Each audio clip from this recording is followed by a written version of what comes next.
It's Tromonte and friends. Let's have a conversation. Yo, it's Tromonte and friends. We had the finish line. I got the originator, the reason there was a wave report in the first place. Introduce yourself. What's going on, man? It's YJ, Jonah. Yeah, man, it's good to be here, bro. Yeah, speaking of, what happened to the wave report? in your opinion, what happened to the wave report? Why is there no more wave report? I'm low key mad there is no more report. Man.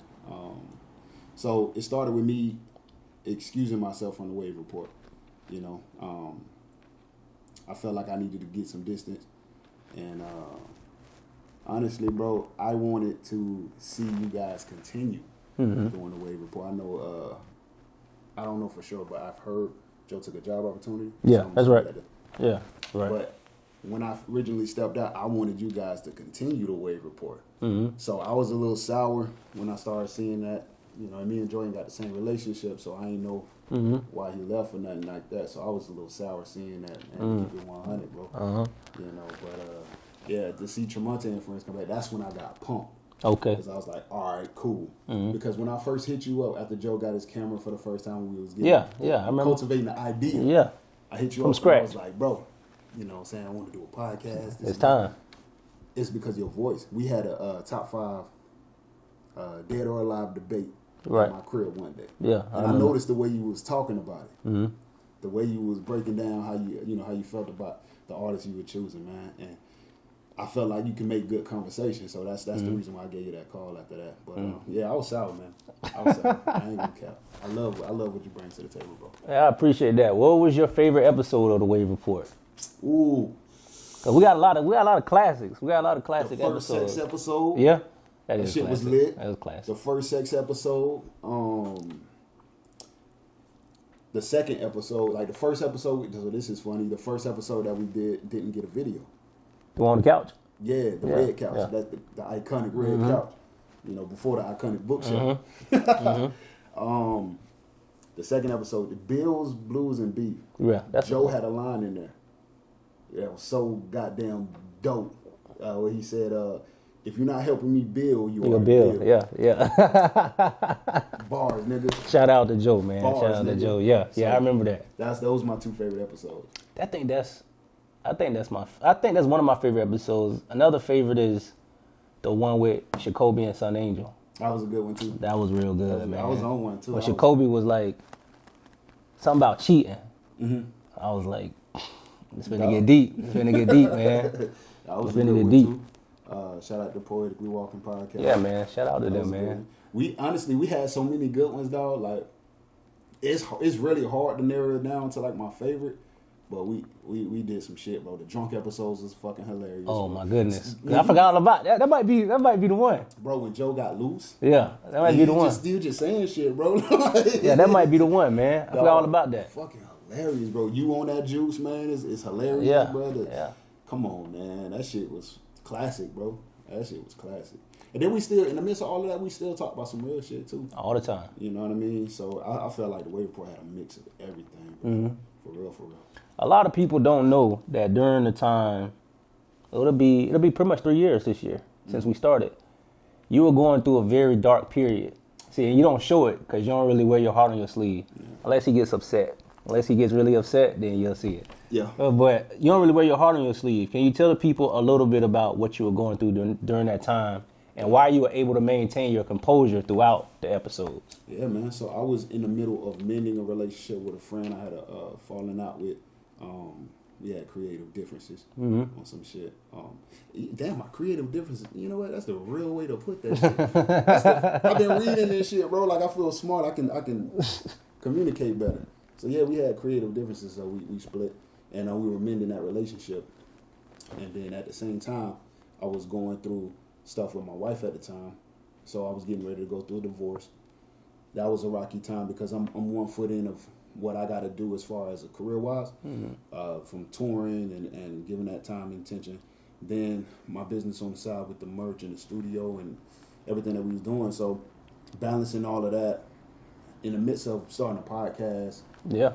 The chips were falling in a good way, but at the same time, it was putting strain on my home. So I was, a lot of shit was being fucked up that I didn't have balanced properly. So I was going through that, man, and mentally it was draining, bro. It's draining, man. Some people be like, well, I mean, you got the chips falling in the other area, man. Fuck it, it don't work.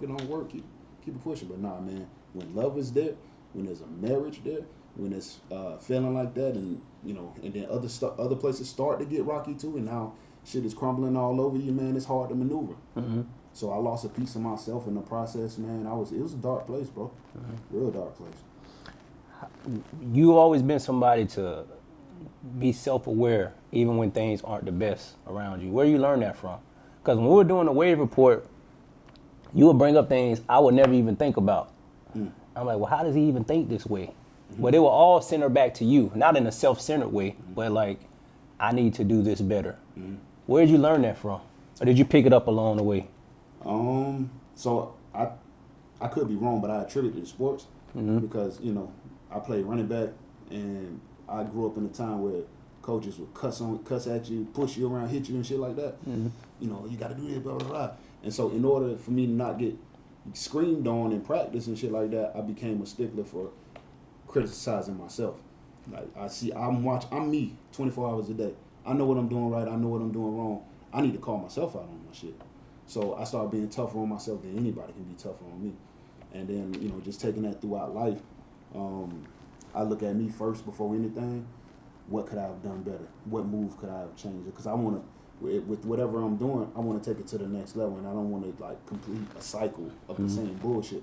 So I'm looking at what I do, what I can do better. How can I go about something differently? What do I need to add? What do I need to take away? I'm a fucking computer at all times, man, and it's usually starting with myself, bro. Yeah. You also have a knack for having creative ideas outside the box. You are now a certified personal trainer, right? Yeah, yes sir, yes sir. What prompted you to get into the personal training space, man? And tell me how it's changed you mentally and physically. Let me keep it 100. One of my most successful music videos, right? The one you had your shirt off? Reckless. Check out Young One Jonah Reckless. It was a funny video. It was fun. I was rapping my ass off until you listen, but the video distracts you from that a little bit. The video was funny, bro. What happens if you win $1 million on the scratch off? You go to wild and shit. I had my shirt. I was fat, bro. I was 280 pounds. Now my body's proportion, so it don't look like that all the time. You probably guess, you about 240. I was 280, my nigga. I'm starting to get hip and knee problems, so I wanted to work on myself. So I joined the program to learn more about myself, more about the human anatomy, and fix on myself first. And then the training portion, with helping others and stuff, came like a love for it came in the middle of me learning, in school and shit like that, because they pair you up with a partner and you got to practice on somebody. So I was starting to care about what I was doing. I was like, you know what, this could be some shit. So that's how I got into it, man, just fixing myself first, and now I want to help everybody. Yeah, because it ain't about getting swole. When people think about working out, they think about big muscles and getting swole and shit. That ain't even the case, my G. That's inflammation, and that nigga probably ain't strong. It's about strength. That's true. What I'm saying? It's about having good, healthy joints. It's about having good grip strength, being able to do shit you could do as a kid. You remember getting on the monkey bars and holding yourself up, flipping your legs up and hanging upside down? Yeah. Ask any adult to do that shit and tell me you can do it. We got to get back to that full 100% mobility and functionality, man. As we were built a certain way, we should be able to move that way. I know we got home jobs where we working on the computer, we in cubicles, or it's not good for us. It's not good, bro. It's not good, man. So I'm trying to, get the body right. Plus, it make me fuck better. That's Jonah for you. Yeah, that's Jonah for you. Yeah, that's Jonah for you. Hey, tell me about touring, man. How's it been touring? Yeah, touring been great, man. Shout out to Second Chance, bro. Man, the last 2.5 years of touring with him, man, it's 3 years now. You right? It's been crazy, bro. Going to different places. What's your favorite spot? Fan base. Anywhere in Tennessee. Yeah. Tennessee, Ohio, Texas, fuck with me. So. Chicago fuck with me. I only got out there to do it once. According to my analytics, Chicago fuck with me. But I only did it once and it was cool. But I need to come back again and see what that base really looking like. But anywhere in Tennessee and Ohio, it's gonna be crazy. It's gonna be crazy. I fuck with it. But I learned a lot being on the road, man. I learned a lot about myself. I learned that I'm far more disciplined than I ever gave myself credit for. Damn, I'm glad I said that out loud too. How has working out helped your performance? Because you're real energetic on stage. Yeah, that's the crazy thing. People, that's why another reason why people didn't know I was 280, because I'm gonna get on that stage and I'm a pinball. I'm flipping and jumping everywhere. I'm at all times, dread shaking, head banging. It's going crazy. Now that I'm a little more flexible, I can get a little more raunchy. You know what I mean? A little more raunchy. Bro, I found myself fucking the stage one time. Why? I fucked the stage because in one of the songs I said something that was so fly, bitch. And you know, at concerts and shit, you know, sometimes you ain't gonna catch all the words, but I wanted them to catch this. So I humped the stage a little bit, man. You know. Yeah, and it looked good now. So that old fat boy doing that shit wouldn't have been right. It probably would have went viral for the wrong reasons. But me doing that shit looks sexy now, bro. Shit, I'm out here. What's the biggest difference from when we started the Wave Report, your mind framed in, to you today? Dial in the dream. Because for the most part, he's still wild Jonah. You know what I mean? Don't get it twisted. They ain't gonna change. Nah, man. I like to have fun, man. I'm a part-time comedian in my mind. Like niggas don't know. Say bye-bye. In my mind, like I ain't official. I ain't never did stand-up, but I think I'm funny. Yeah. I think I am. And I know I'm not to some people because I say some shit and they be like, what the fuck? But nigga, I'm a comedian, bro. Don't take me seriously. But take me seriously. What was the question? The biggest difference between you to Jonah when we started the Wave Report to the Jonah now.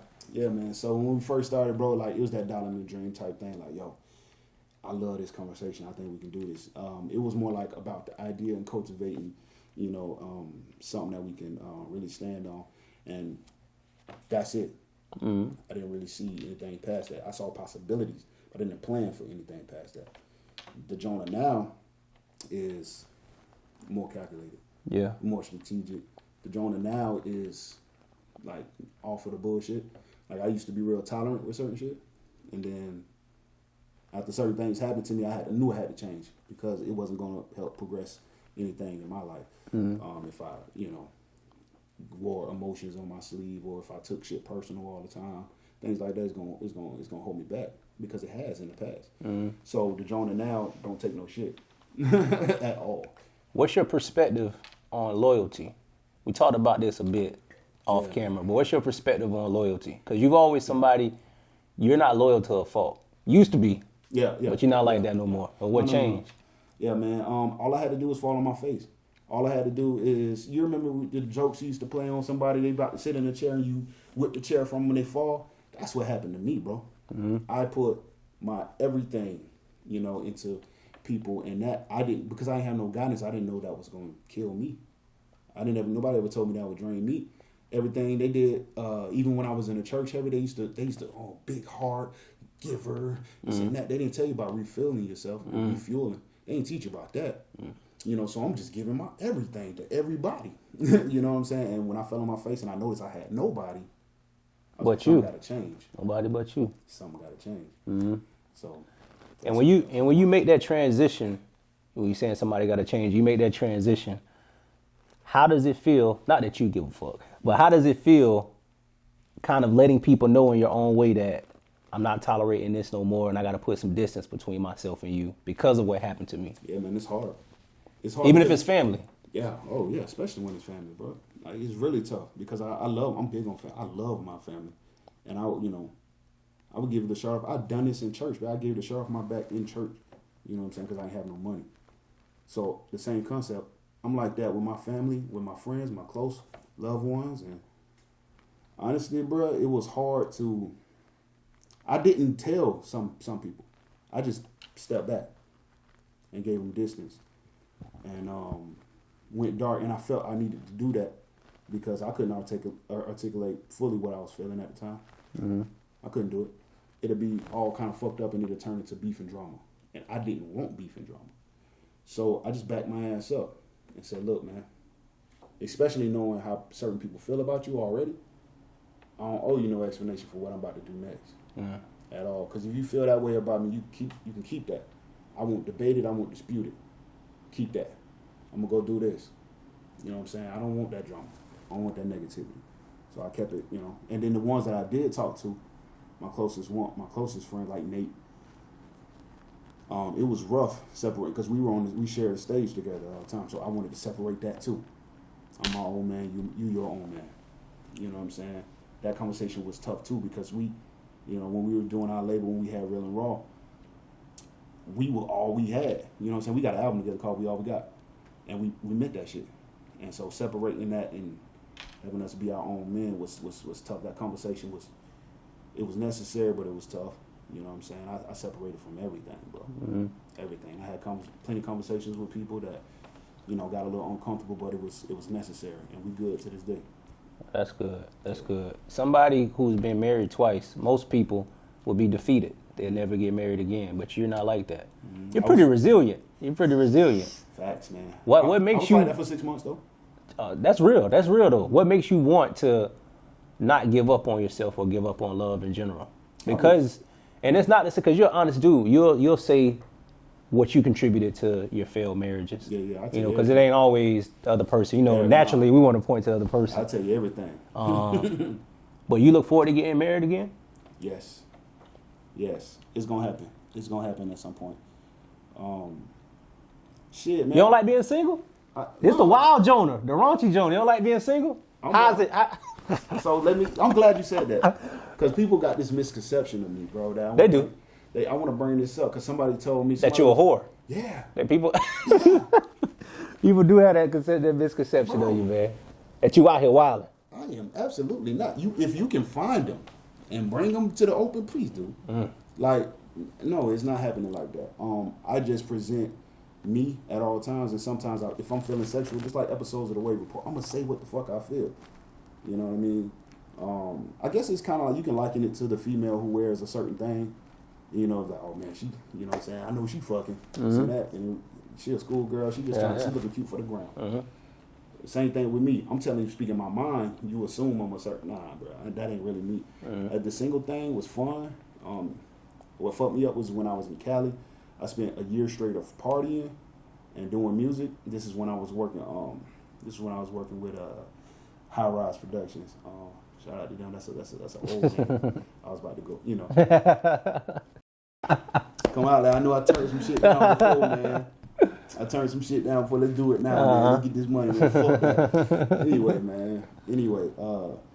That's a call back to my first marriage. I turned down a deal to try to make that work and still fell on my motherfucking face. I don't know how I got to the second marriage, bro.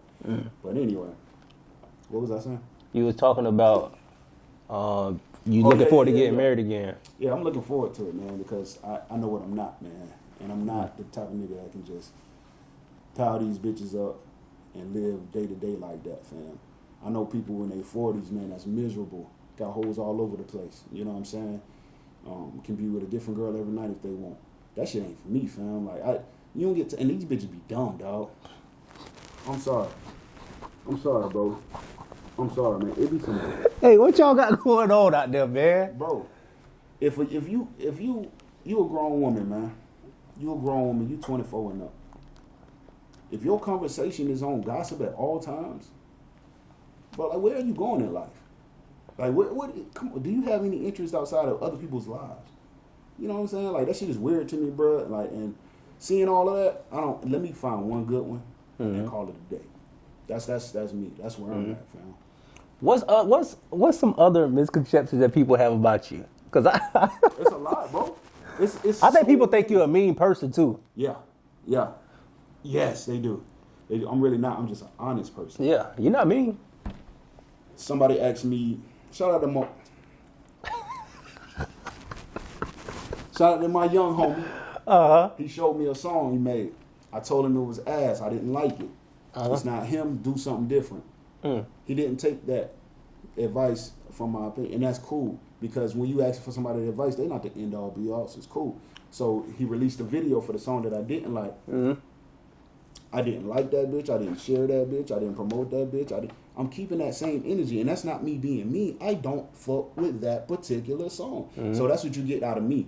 You can do anything else, and you know what I'm saying? I even put you in places.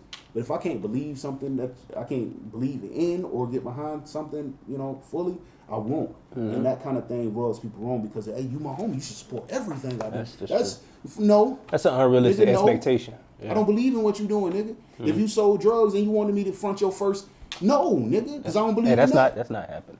You know what I mean? It's the same shit. I don't believe in that. I don't fuck with that, so I ain't giving you that. I ain't supporting that. And people think that's mean. But I'm keeping it 100, man. These are people that smile in your face and stab you in the back, bro. You would rather have a nigga like me. Nah, yeah, You would rather, but you know. What do you want your? It's a little premature to say, but what do you want your overall legacy to be as a man before you're done creatively? That's where your passion lies. Not just in music or in film or you're a creative person. Period. Yeah. It's been an expression for me. So like my parts is still living. We got a decent relationship, but we never had like one of them real father-son relationships that I can tell him anything. I can go to him about anything. He taught me I can't remember anything he taught me besides football. That's it. I can't apply that to life. You know what I'm saying? Come on, man. And honestly, I forgot where I was going with that shit. But your legacy. So with my legacy, man, I want to leave something different, something I never had. You know what I'm saying? I want to leave creatively all of my expressions and the various portions of me. I want to leave that as an example that man is more than a singular, just going in a singular direction. We have many thoughts. We have many ways. We have dark sides. We have great times. You know what I'm saying? We are very complex people, and I want to display that. I never shied away from showing any part of my sexual side, my deep philosophical side, my even the philanthropy, bro. Like, you know, I've given the shirt off my fucking back numerous times, bro. Like, you know what I'm saying? The side where I get pissed off and I turn into a whole motherfucking different dude when I got to whoop a nigga ass or some shit. Like, every side of that shit, you know what I'm saying? Like, it comes out and I'm honest about the shit. I don't try to hide it or nothing. And I know that's not appreciated, but in my mind, bro, I'd rather have niggas like that who's up front than anything else, bro. So I'm going to leave behind a real ass view of somebody who, you know, I guess that's why people love Pop, man. He was everything at one time. Pure passion. It was really him. Pure passion. It was really him. Yeah. You know what I'm saying? Yeah. I can relate to that. Hey, any final words, man, for the Wave Report, for Tromonte and Friends? It's one of my final episodes, man, before I shut it down. You know what I mean? Bro. He started this whole thing. If y'all watching this is the originator from the phone call. It ain't like that. It was just a phone call, man. These boys did the work to make it great. I just stepped in and became a part-time comedian. That's it, man. This guy right here, bro, Tromonte and Friends mean a lot to me, fam. Because I value opinion. I value the conversations that you have and the people that you have on. You know a lot of real people, man. I admire everybody that you. You one of the realest. Man, yeah, man. People got their opinions. Thank you, though. Thank you, though. You know, but you, man, you the one, bro. You the one, man.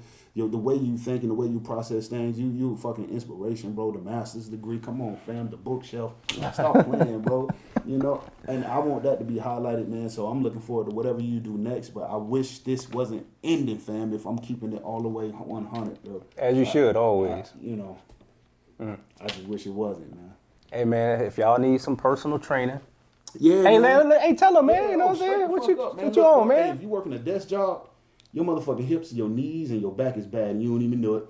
You on your way to arthritis. Hey, man, come let me get your body right, man. You in the Tampa Bay area, fuck with your boy, man. Look, we ain't all about getting swole, but if you want to get swole, I can teach you how to do that too. But if you ain't on that, you just want your body, you want your health, you want to operate at an optimum level, holla at me. I got you. Simple as that. Young one Jonah. Follow him everywhere. He'll be on tour in your local city near you sometime soon. Tromonte and Friends, one of my final episodes. The Book of Jonah. Love, Peace. Man.